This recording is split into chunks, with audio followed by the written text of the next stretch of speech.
Welcome back, everyone. Please welcome our next speaker, Dominika. She's a senior software engineer at Qualtrics, and she's a Google Dev expert who's passionate about web technologies and teaching others. She'll reveal powerful but lesser-known Chrome DevTools features that can dramatically speed up our debugging and make us work smarter, not harder. Please give a warm welcome for Dominika. Hello, hello, how are you? I feel you're a little tired.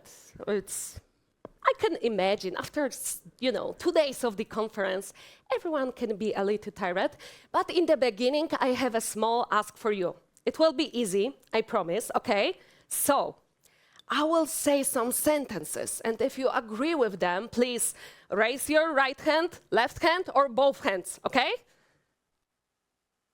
Come on, it was the first test. Yeah, okay, perfect. You did it. Okay, let's try again. Can we do it? Woof, much better. Okay, who in the room is software engineer? Almost everyone, perfect. Do we have any testers with us? There's one person, greetings to testers. Oh, 2 people, perfect. Do we have any PMs or QAs, already asked. Do we have any PMs in the room? Few of you, ooh, that's a really shy approach. Okay, don't worry, I won't ask you any difficult questions. Who of you heard about Chrome DevTools before? Almost everyone, of course, it's so easy and, important topic. So the last question, who of you believe that software engineer work is easy? Few people raised the hand. Okay, this presentation was created because of this lie. Because when I started to coding, I believed that my life will be like that. I will be sitting in a fancy restaurant with super good coffee.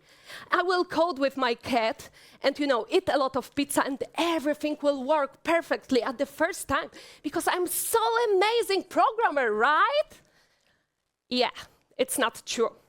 And when we take a look, for example, at clean code, so very important book for each engineer, the ratio of time spent reading versus writing code is well over 10 to 1. So we spend much more time debugging, reading the code, doing some code reviews instead of creating a new code. So sometimes it may be frustrating. There's also very interesting law saying that debugging is twice as hard as writing the code in the first place. What is funny? There's a second part of this law. Therefore, if you write the code as cleverly as possible, you are by definition not smart enough to debug that. So, writing smart code, maybe it's not the best option each time. When you're a web engineer, it's kind of more difficult, right? Because you need to test it in all browsers, in all devices, in different resolutions. And yeah, let's be honest, it's not the best experience.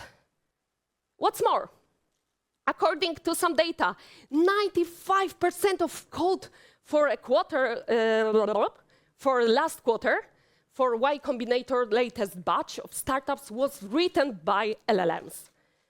And not sure how you feel about it, but each time I hear that someone just pushed to prod, they vibe code it up, I'm kind of panicked, okay?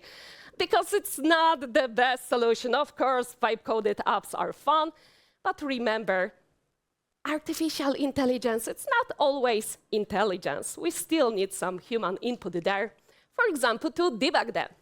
So today we will speak about that. So developer tooling in your browser, which I love because helps me with all those cases I described. So even if someone vibe coded their app, I can just easily check what happened there and of course fix it because of course it doesn't work. Warning, this presentation may contain peanuts or small amount of AI, but don't worry, even AI is making mistakes, so I fixed that. So human checked all data in this presentation, and this human is me. So as it was said, I'm Dominika Zajac. I am programmer from education, profession, and passion. Currently, I work as full-stack engineer at Qualtrics in Kraków, Poland. And apart from that, I'm Google developer, expert in web technologies, Microsoft MVP, huge fan of karaoke, and I'm still looking for the best karaoke pub in Belgrade. So if you know any, please let me know. And I love talking about web tooling, accessibility, best practices, and stuff like that. You can find me on Sessionize, Twitter, LinkedIn, or just in the corridor. Okay, let's start with super basic definition. So, Chrome DevTools is a set of web developer tooling built in directly in your Chrome browser. You don't need to install anything. It's available for free. Just go there, just go to your Chrome browser, use shortcut visible in the screen or those three dots, more tools, developer tools, and voila, you are there.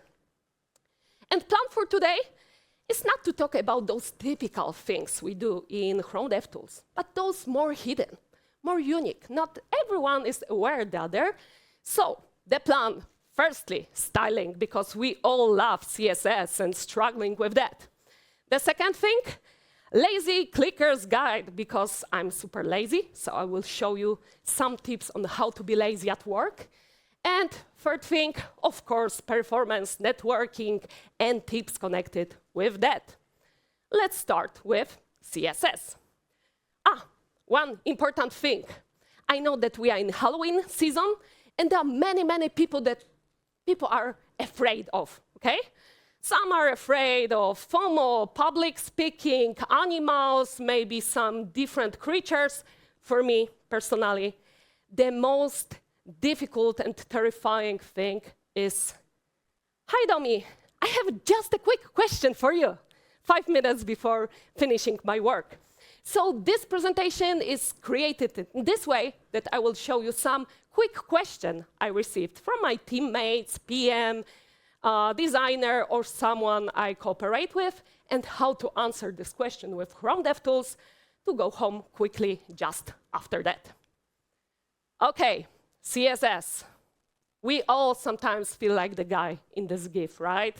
So you just want to do a small change and the whole page is totally broken. Everything is not in place and everything is just randomly placed in the page. One of the best questions I've ever heard about that is, this blue is not blue enough.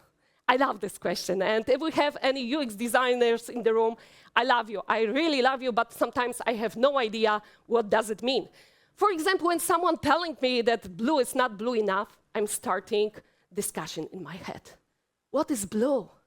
How to define it? Is it blue enough or not? Is dark blue better blue than light blue? But of course, it's about using correct shape, which, for example, correct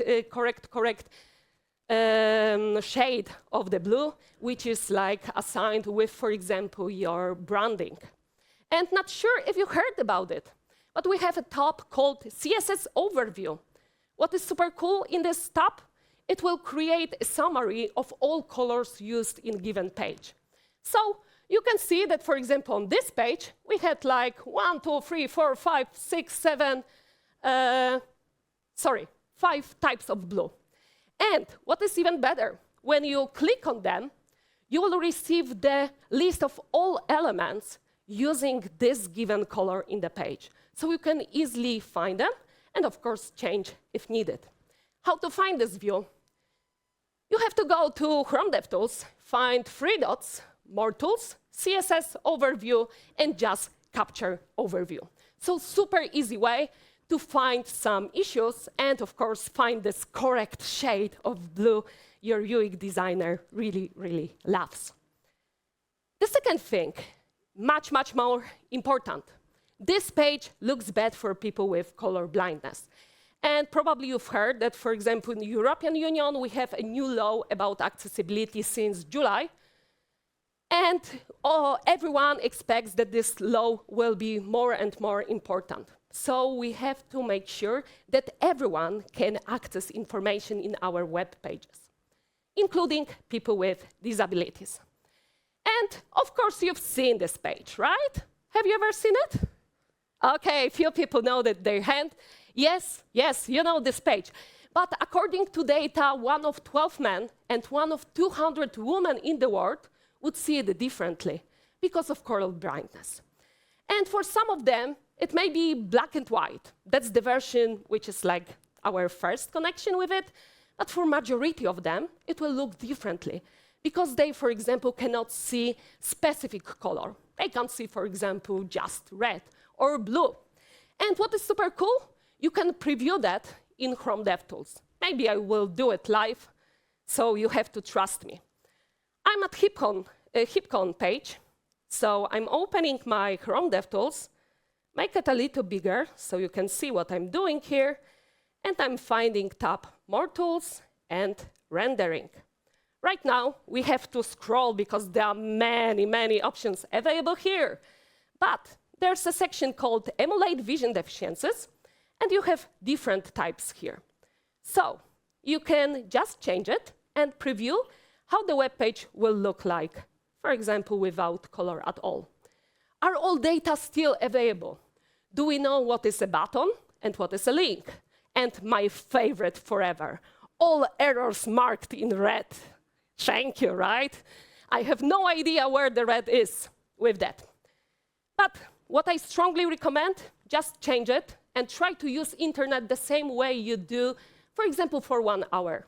And you will see how inaccessible our web pages are and that we still have some homework to do as web engineers. For those who need a picture how to find this option, voila, here's a slide. Go to More Tools, Rendering, and then find section called Emulate Vision Deficiencies. Okay, the next thing, connected with the previous one. Customer can't read the label on the button. So sometimes we cannot understand what is the label because the contrast between text and the background is too low. For example, here. And maybe I will show it also on a Heapcon page, because when we go to CSS overview and capture overview, we have the whole section with all contrast issues in the page. When I click on it, I will receive list of elements with problematic contrast ratio. So, for example here, but what is super, super cool, when you go to the color picker, there is some automation which will firstly tell you that something is wrong. In this case, it's okay when we look at the lower standard, AA, but it's not enough for AAA. But there's a button. We can just click, and Chrome DevTools will propose us the color which is as similar to the original as possible, but fulfilling criteria of the contrast ratio. So when you do not work with UX designer, it's an easy way to firstly identify, secondly, fix all problems with contrast ratio. So right now, you don't have any excuses to not do it, right? So I hope you will go home, check your web pages for contrast issues and fix them. And you know, next year I will come and check. Be prepared. Okay, you are not scared. You should be scared. Okay, I have to be more scary next time. Okay, next thing, connected with accessibility. As you may imagine, I spent a lot of time working with accessibility recently, so there's something wrong on screen reader.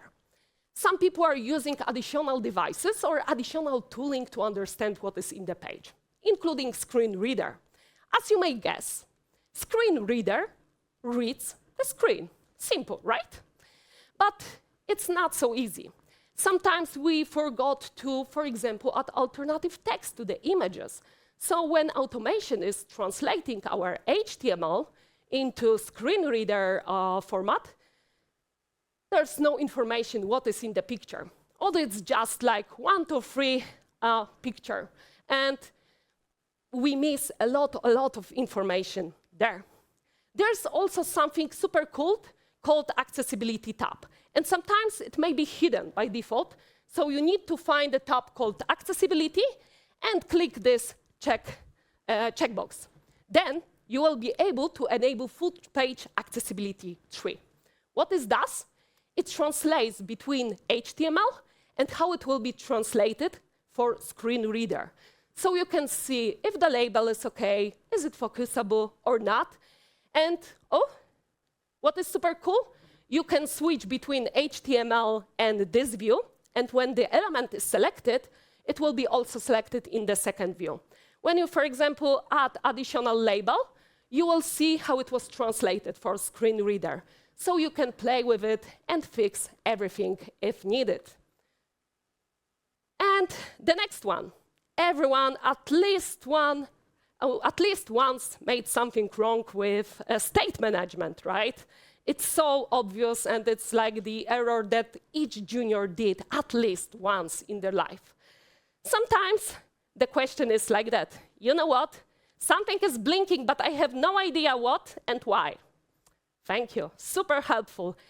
And when our web page is rendering super fast, the element is rendering super fast, sometimes it's difficult to notice. So we are not sure which element is broken, especially if the friend did it, right? Because our code is never broken. Again, in rendering tab, we have a cool option called paint flashing, and I show it live because why not? It's live demo, everything will be all right, right? So let's go to rendering tab and find this paint flashing option. So now, when I interact with page, each repainted element is highlighted in green. So when something is broken, you will see that it's a huge green item in your web page. And you can see if only necessary things are being rewritten when you re-render when you interact with page, and easily find some problems connected with it. So super strongly recommend turning on this option when you debug some blinking issues on your web page. The next thing, sometimes we work, for example, with content writers, and they have problems with imagining how the web page will look like when we add additional text or when the paragraph will be longer. And of course, we can sit with them and do those changes and preview. But there's an easier option, design mode. Have you ever heard about it? Oh, few people heard. Perfect. So I hope I will surprise you with something else later on.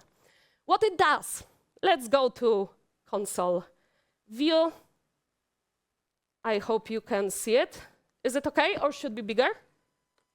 Okay, so let's write document dot design mode and on. Enter. And right now, you can use it as a Google Doc, for example. So we can preview how the web page will look like when we add some additional text, or when we make it not one line, but 2 lines or 5 lines, and how your web page will behave. Small thing, super useful, but yeah, I will turn off it for now to not spoil the next demo.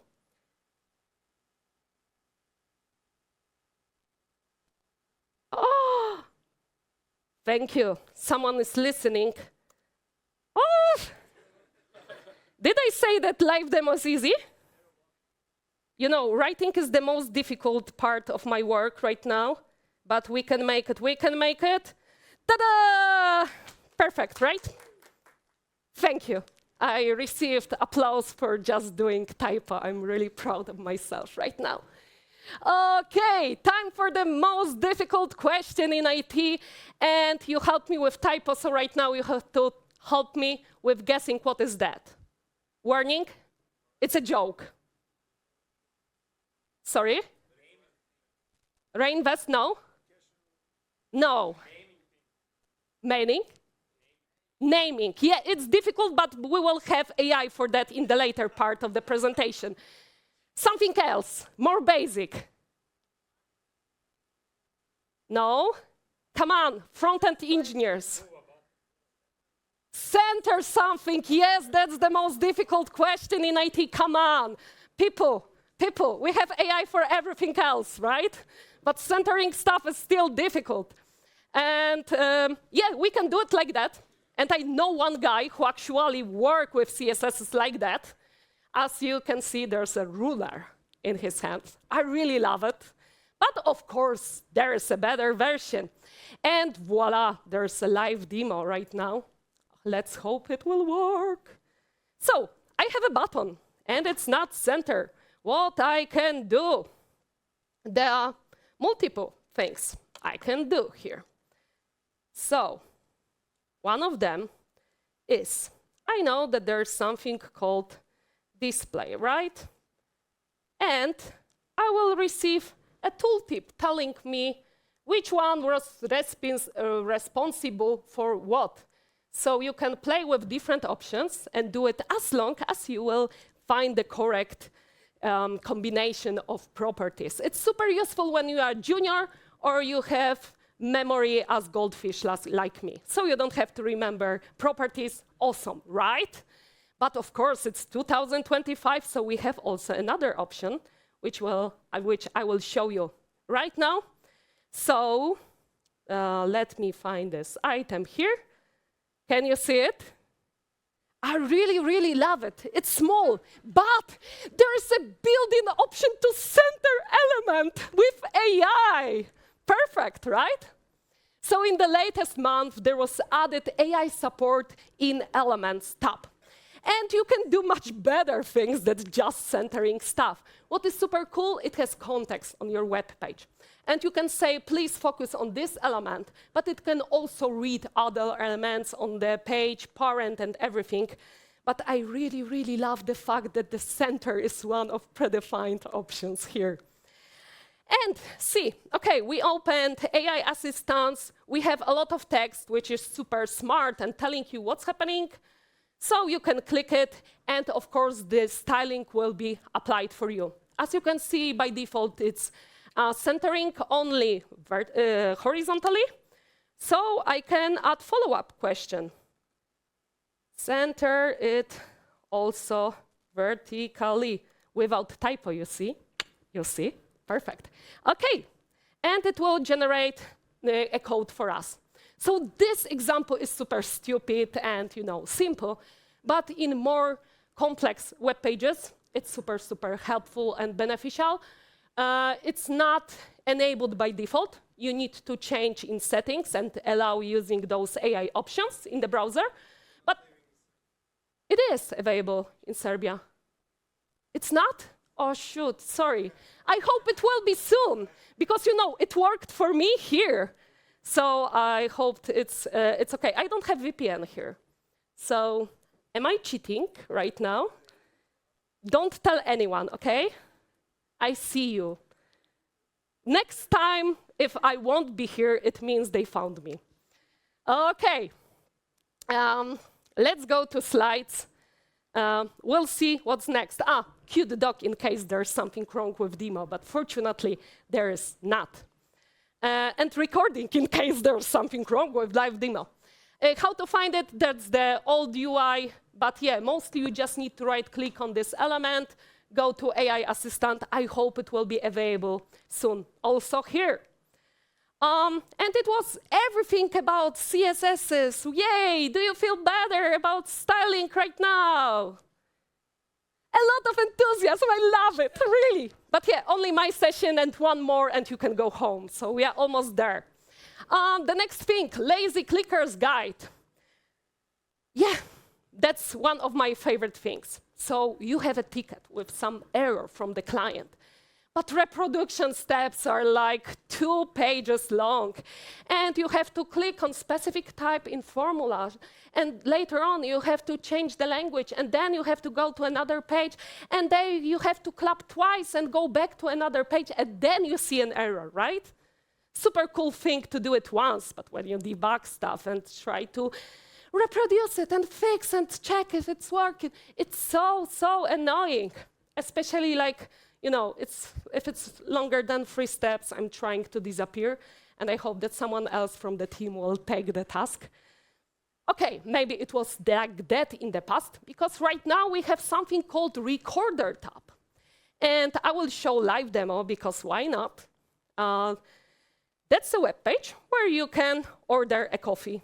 Of course, it's a mock web page created by Google, but I really, really love it. So we need to find tab called Recorder.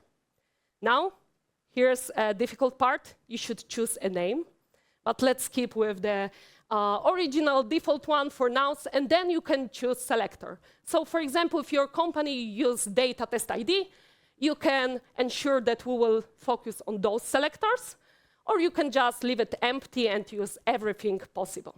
Then we're starting recording. So let me order espresso, mocha, americano. Oh, yes, of course. And stop recording.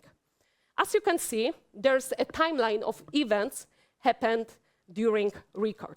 And from here, I can, for example, replay. And it's going through the whole scenario, repeating the steps I've already done. We can choose how fast or slow it should be. We can also edit each step. So we can add step before, after. We can add some breakpoint if needed. And we can also change, for example, input. So it's really easy to manage. And we can export that as JSON or Puppeteer. So you can easily generate automated tests thanks to it. And what is also super cool, you can just record the whole scenario in Performance tab and focus on it when analyze some performance. So for example, when the most important scenario is that someone is adding something to the cart, you can record this specific scenario and focus on that when work on performance. But yeah, first of all, and what is the most important, you can be lazy, so just record the scenario and repeat after that. Cool, come on, I see you are not excited, but I'm super excited about it, and I'm a speaker, so I can tell you to be excited about it as well.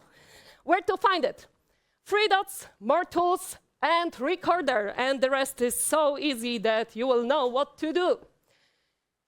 Okay, and there you can have those step before, step after, remove step, add breakpoint, and other things you can't see because the screenshot is too small.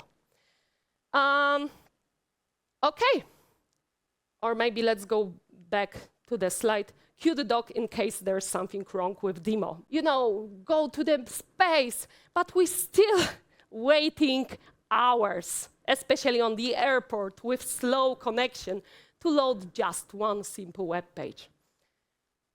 Of course, we can do something with that.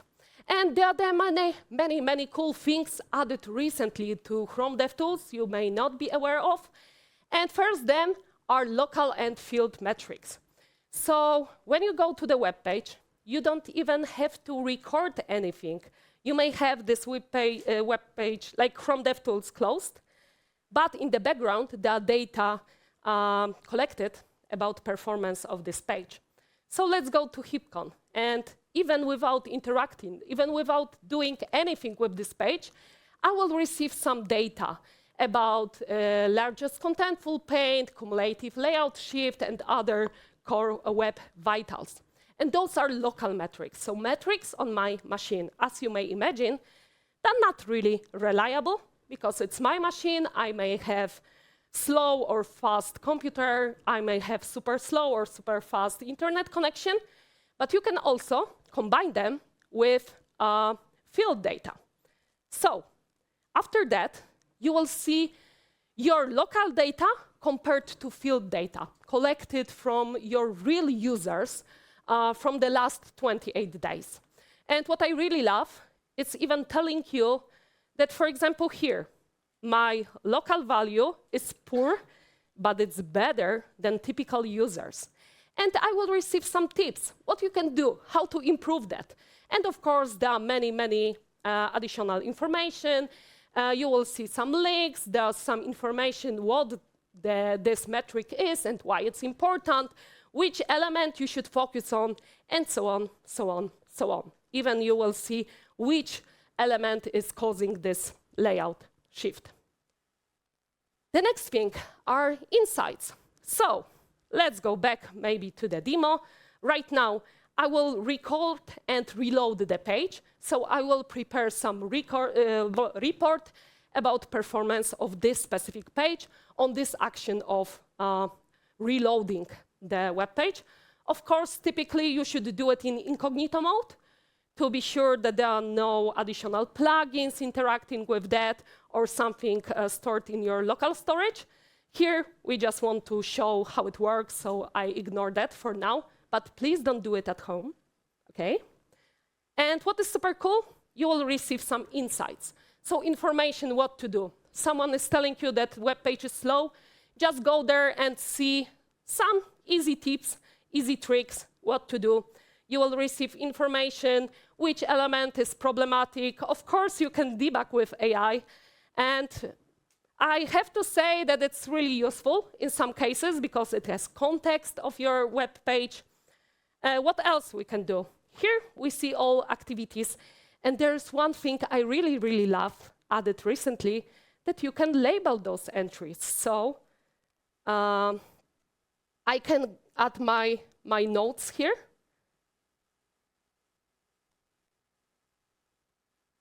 Yeah, and later on, when I'm looking for it, I can easily find it. I can add my notes. So when I'm debugging, I like to, add some additional info about specific tasks, specific activities. So it's super, super helpful. You can also connect different activities. You can, of course, debug them with AI and do much, much more things here. So just open Chrome DevTools and play with it.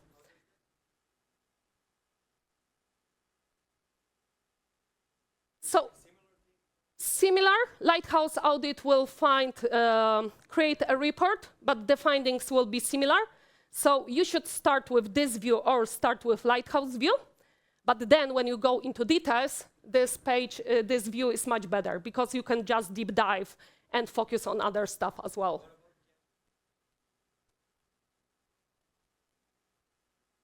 Yeah. The question was about caching. It's why I said that we should start that in incognito mode. And there's also an option in Chrome DevTools to disable cache. So you can also use this option. You can also play with throttling. There are many, many possibilities here, but I have only 2 minutes left. Oh my God, I need to speed up. OK, so we can talk about that later, and I will be also in the corridor for your questions if you want to speak about, if you want to talk about anything. But let me finish this talk. There's also AI assistant, so I will skip it for now, but just be aware there are also places where you can just open, ask, and talk with AI agent about some context of your application and what to do there. There's also an option when backend is not ready, or you just want to prove that the problem is on backend side, not frontend side, right? So when you are in Networks tab, you can find some request and use option override content. Then you can just override the message returned. So next time when you reload the page, it will be your overridden message, not what is from the server. So you can just play with it and confirm that, of course, backend spoiled something, right? To find it, just right-click on given request in Networks tab and play with it. Super beneficial, so recommend this one. Next thing, blocking request URL. So just see how your web page will look like when, for example, image cannot load. Again, right-click, block request URL, see how it will happen and how it works then. And spoiler, very often it's super ugly. Just imagine. OK, so I had a bonus for you. And I have still 51 seconds, but I hope they won't throw me up. So I will show you that. Because, we all remember USB, right? And how amazing it was when they provided one adapter for everything. And right now in AI world, we speak about something similar called MCP. So it's like adapter helping us connect different AI agents to different stuff, doing different tools. And recently, they enabled something called Chrome DevTools, MCP. And what is super cool, when you work, for example, in Cursor. Where's my cursor? Oh, here. The setup is super easy. All you have to do is go from this view, or you can just in MCP JSON add specific lines. So really, those few lines are everything you need to connect your cursor with this MCP tooling. And what I can do here, I can, for example, ask, calculate core web vitals of Heapcon page and propose some improvements. And right now, it will use this MCP tooling to understand what's happening there, to measure core web vitals, to propose you some cool trips. As you can see, it opened Chrome in the background to collect some data. Ooh, and ignore, right? You haven't seen anything. Ignore and stop for now, because it started working super hard. But as you can see, it called some specific tools from this MCP, like checking performance run trace, how other things, opening the browser, collecting data for you. So when you work with AI agent, you can collect more data, get some knowledge, get some metrics, and of course, improve your web page based on that. Okay, so it was about the MCP. Here's a blog which will describe that much, much better than me. So just read it, play with it, and of course, play, play, play. And there are many other topics I wanted to cover here, but I'm already over the time. And when we speak about Chrome DevTools, we can talk about accessibility, network sources, coverage, memory, requests, throttling, and many, many other stuff. And of course, no one can even remember that. So TLDR for lazy people like me, what to remember after Dominika's talk today. There's one important thing. Before you invest your time and money in new tool, learning something, just check, because maybe there's an option in Chrome DevTools to already do it. And of course, it's not perfect for all, especially very complex solutions, but it's good enough for many, many, many cases. And even more TLDR version, just be lazy, okay? Thank you very much. If you want to learn more, here are some resources where to find it. Here's also, again, QR code to my social media. I'm also staying here. So if you have any questions, not here because they will, just move me there.